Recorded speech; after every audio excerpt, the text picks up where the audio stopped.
Olá, vamos a mais uma mensagem de Deus para as nossas vidas? Hoje nós vamos falar sobre Jesus Cristo, o Reconciliador. Eu quero convidar você a estar orando e logo depois nós vamos estar juntos celebrando ao Senhor com a sua palavra e depois a mensagem de Deus para as nossas vidas. Feche os seus olhos e ore nesse instante. Pai bendito, muito obrigado pela tua palavra, pelo que ela representa para nós, pelo que ela tem a nos dizer. Fale conosco nessa oportunidade, que o teu Espírito Santo ilumine a nossa mente, o nosso coração e possamos entronizá-la em nós para que possamos fazer a tua vontade, em nome de Jesus. Amém. Segundo aos Coríntios, capítulo 5, de 17 a 21, diz assim: Assim que se alguém está em Cristo, nova criatura é. As coisas velhas já passaram, eis que tudo se fez novo. E tudo isto provém de Deus, que nos reconciliou consigo mesmo por Jesus Cristo e nos deu o ministério da reconciliação. Isto é, Deus estava em Cristo reconciliando consigo o mundo, não lhes imputando seus pecados, e pôs em nós a sua palavra de reconciliação. De sorte que somos embaixadores da parte de Cristo, como se Deus por nós rogasse. Rogamo-vos, pois, da parte de Cristo, que vos reconcilieis com Deus. Aquele que não conheceu o pecado, o fez pecado por nós, para que nele fôssemos feitos justiça de Deus. Quando a gente fala de reconciliação, ou de Jesus Cristo reconciliador, a primeira pergunta que vem é: o que é reconciliar? O que uma pessoa faz como reconciliador? Aquele que reconcilia são pessoas ou grupos que estão em desacordo. O termo também é conhecido como mediador. O juiz, o advogado, outra pessoa capacitada a ser um mediador no ato da reconciliação entre duas pessoas ou mais, ele é também chamado de reconciliador. É a figura do mediador que tem como principal função facilitar a conciliação, a comunicação entre duas partes. Neste caso, Jesus Cristo ele é o mediador porque o homem estava perdido, sem Deus, longe do Senhor, não tinha condições de se comunicar com Deus, e com isso ele, em Cristo, encontra esse reconciliador, esse mediador que faz a ponte entre o homem pecador, longe de Deus, e esse Deus santo que o homem resolveu abandonar, e Jesus Cristo, então, ele vem para ser aquele que aproxima o pecador do santo. E aí nós precisamos fazer uma pergunta: por que Jesus Cristo é o mediador, é o reconciliador? Primeiro, porque o ser humano ele está separado de Deus e do seu próximo. Quando a gente pensa nisso, a gente lembra que os marxistas falam de alienação do homem, do seu próximo e de si mesmo. Ou seja, quando eles se afastam de si, do seu próximo. E com isso nós concordamos em parte, até certo ponto, com o marxismo. Mas uma pergunta que surge é: em que consiste essa alienação? Eles nos respondem: devido ao mau caráter da estrutura de vida que criamos. Ou seja, a estrutura social é injusta. Mas há uma pergunta crucial que fica em última análise a todos nós: de onde vêm essas estruturas? Qual a sua origem? Quem as criou? Bem, essas estruturas revelam toda a nossa inumanidade, ou seja, a falta de humanidade, porque a própria estrutura revela que ela é pecaminosa, ela é injusta, ela é agressiva ao homem, a si mesmo e ao seu próximo. Bem, outros talvez diriam que o problema do ser humano está no ajustamento psicológico. Se conseguirmos orientar o ser humano de forma diferente, aplicar corretamente os métodos psicológicos, usarmos a pedagogia moderna, conseguiremos mudar a conduta humana. essa maneira de pensar fará com que o homem seja superável, ou seja, ele vai superar a si mesmo, a separação que há entre ele e as outras pessoas, entre ele com uma boa atitude, uma boa dose de conhecimento, ele vai se aproximar do seu próximo, de si mesmo e até com Deus. Bem, a Bíblia tem uma resposta diferente, tanto do marxismo quanto das ideias das pessoas que acham que através da educação, através de cuidados psicológicos, possa aproximar o homem de Deus. Ao contrário, ela revela que o pecado é radical. Ela, de forma muito plena, ensina que as raízes da existência humana foram contaminadas com o pecado. O ser humano foi criado para uma liberdade que deriva de Deus.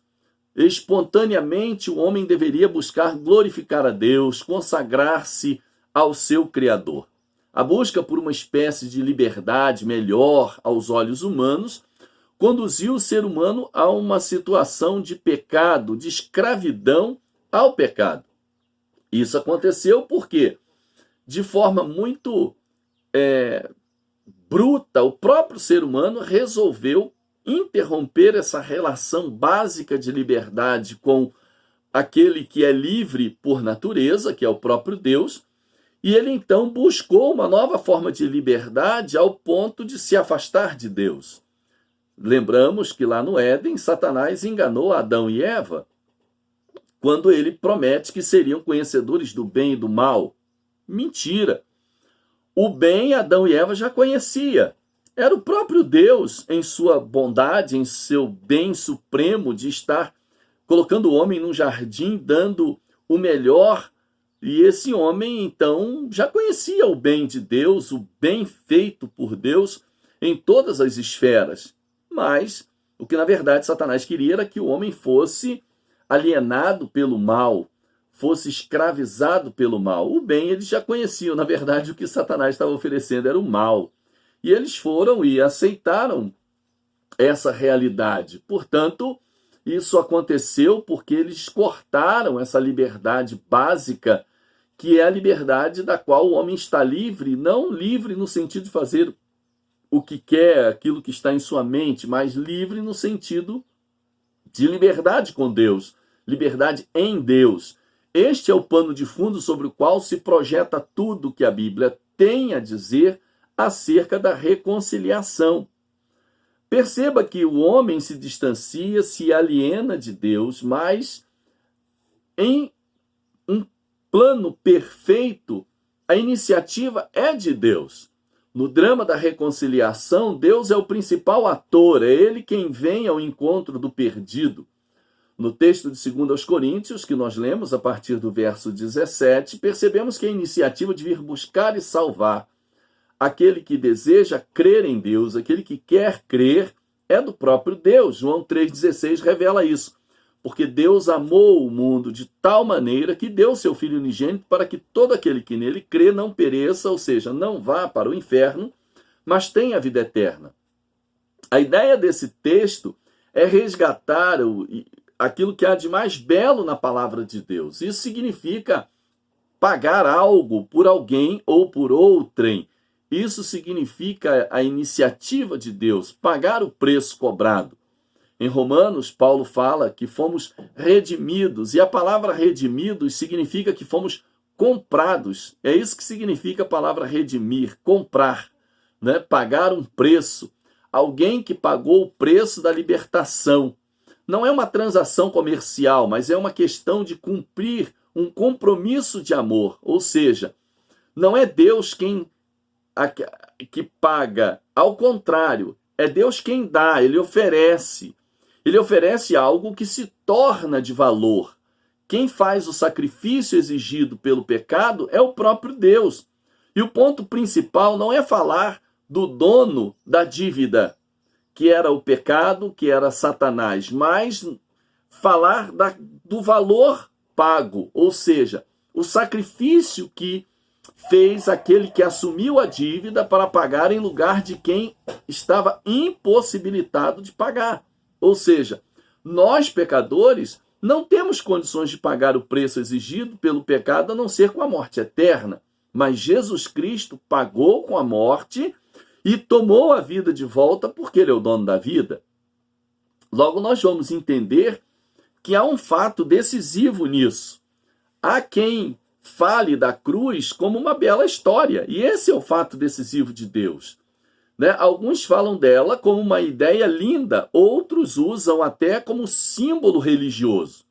Mas a cruz é, na verdade, um fato decisivo de Deus para revelar seu plano de salvação ao homem perdido. Embora a cruz seja o centro que divide a história, essa não é a finalidade de Jesus, não é a finalidade da cruz. A finalidade de Jesus é provar o seu amor por nós. Lá em Romanos 5, verso 8, diz que Deus prova o seu amor para conosco em que Cristo morreu por nós, sendo nós ainda pecadores.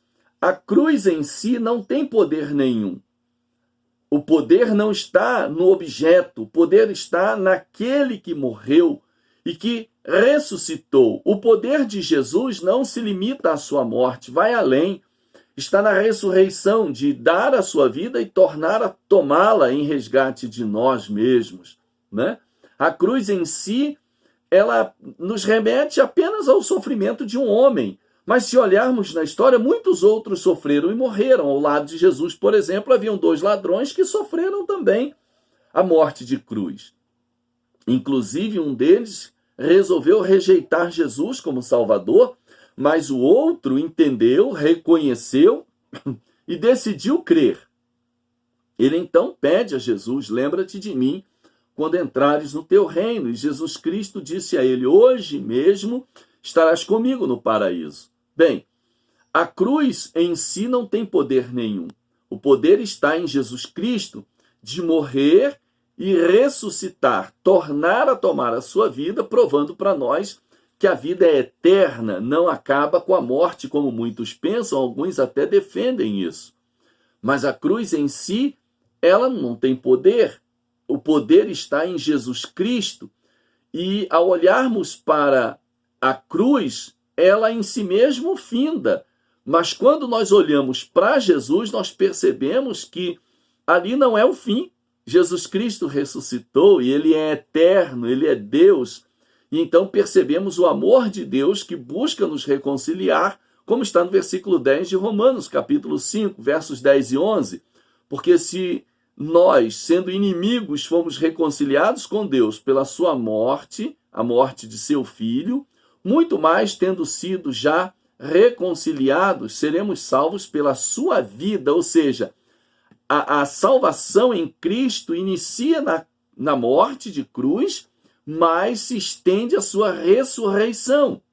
E não somente isto, mas também nos gloriamos em Deus por nosso Senhor Jesus Cristo, pelo qual agora alcançamos a reconciliação. Ou seja, em Cristo somos reconciliados, temos nele vida eterna, mas não paramos ali no ato da cruz. Nós avançamos em poder, em glória, em Cristo, para uma reconciliação que ultrapassa a morte, ou seja, é aquele que venceu a morte. Por isso, lá em Romanos capítulo 8, Paulo canta o cântico de vitória, dizendo: onde está, ó morte, a tua vitória? Onde está, ó morte, o teu aguilhão?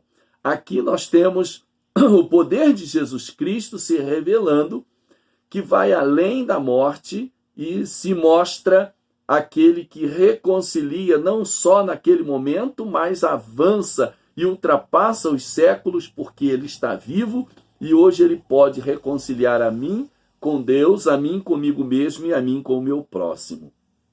Em quarto e último lugar, a igreja, ela torna-se então uma comunidade reconciliadora.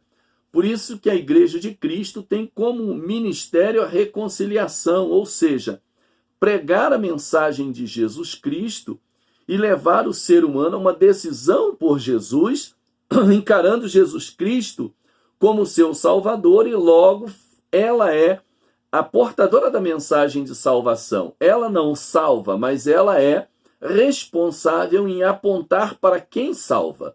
Por isso ela tem esse ministério de reconciliação, ou seja, coopera com Deus na mensagem, na pregação. Por isso que o texto diz que nós somos embaixadores por Cristo. O que faz um embaixador?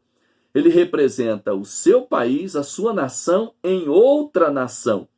Nós, como servos de Cristo, estamos representando Jesus Cristo, somos cidadãos dos céus aqui na terra e, como embaixadores, devemos viver na terra como se no céu estivéssemos. Isso é interessante, né? E muito dialético. E aí nós começamos a entender que cabe à Igreja de Jesus Cristo manifestar o poder transformador de Jesus, não por uma mensagem que pregue situações, mas uma mensagem que pregue transformações. Ou seja, Jesus Cristo tem poder de transformar a vida das pessoas. Portanto, nós somos embaixadores de Jesus para anunciar essa mensagem de salvação. E você que ainda não creu no Jesus Cristo como seu Salvador, deve crer nele, tornar-se um embaixador de Jesus, vivendo na terra como se no céu estivesse, e levando o evangelho de Jesus a todo canto, lembrando que Jesus Cristo é o nosso modelo, é o nosso exemplo maior. Ele fez isso, ele pregou o evangelho em todo lugar em que esteve. E a Igreja de Cristo, então, é essa comunidade reconciliadora, porque ela é portadora de uma mensagem de salvação e aponta para Jesus como o Salvador, o reconciliador, aquele que auxilia, aquele que media o homem pecador com Deus Santo. Que Deus nos ajude, que nós sejamos, então, os portadores dessa mensagem como Igreja de Cristo. E você que ainda não é crente, que você abra o seu coração, a sua mente e receba Jesus Cristo como seu Salvador, entendendo que o segredo está em abrir o seu coração, entronizar Cristo na sua mente e ser, então, uma vida de embaixador de Jesus aqui na terra. Que Deus te abençoe, que Ele nos ajude a continuarmos vivendo o Evangelho da graça no amor de Jesus. Amém? Vamos orar? Deus bendito, muito obrigado pela Tua palavra. Obrigado que Jesus Cristo, em sua divindade e em seu amor, não olhou para as nossas imperfeições, mas olhou para as nossas possibilidades. E em crendo nele, é possível, sim, nos tornarmos servos do Senhor, andarmos juntos ao Senhor e, como embaixador de Cristo nesta terra, vivermos aqui como se no céu estivéssemos, ainda que com as dificuldades desta vida. Nós cremos no que há de melhor que o Senhor tem a nos oferecer, que é a vida eterna. Muito obrigado, Senhor, porque nós um dia vamos morar contigo no céu e aqui na terra já estamos morando com o Senhor em situação celeste. Abençoe as nossas vidas, abençoe as nossas famílias, aqueles que são crentes, que o Senhor os fortaleça na fé, e aqueles que ainda não te conhecem como Salvador, possam entender que o Senhor tem um plano para a vida deles e que só o Senhor pode transformar as suas vidas, as suas circunstâncias, a sua situação. Só o Senhor pode transformar a mente deles em a mente de Cristo. É nossa oração em nome de Jesus. Amém. Que Deus te abençoe, que o Senhor te ajude a entender o seu plano em nome de Jesus.